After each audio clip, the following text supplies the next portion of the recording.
In this video, I'm going to show you the smartest, most sustainable way to grow your rent-to-rent Airbnb portfolio in 2025, even if you're starting with limited time, capital, or experience. After spending nearly a decade in law, I transitioned into Airbnb in 2020 with zero property knowledge and zero property experience. Fast forward to today, I run a Yorkshire Property, managing over 20 units across Leeds, Bradford, and beyond. I now also coach others through my Yorkshire Property Academy. What I'll share in this video comes straight from what's worked for me and what I wish I knew when I first started.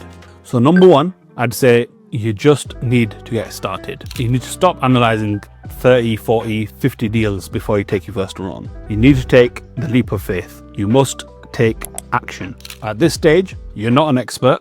Even you do not know what will and what won't work. Let's be honest. When it comes to your second Airbnb, you can be a bit more selective. Now, that's not a problem. You may even have to deal source the first one, let's just say.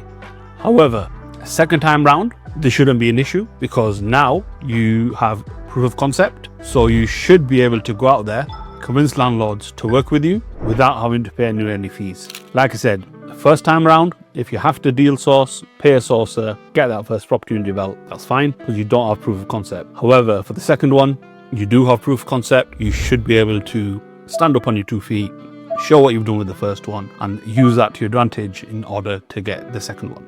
Now, congratulations, you now have 2 rent-to-rent Airbnbs. This is where things start getting interesting. Now, you're going to use the monthly profits that you make from Airbnb 1 and Airbnb 2, and basically the profits that you generate from them 2 properties are what are going to spiral into you taking on property 3, property 4, and Airbnb 5. This is known as the rent-to-rent Airbnb Snowballing Effect.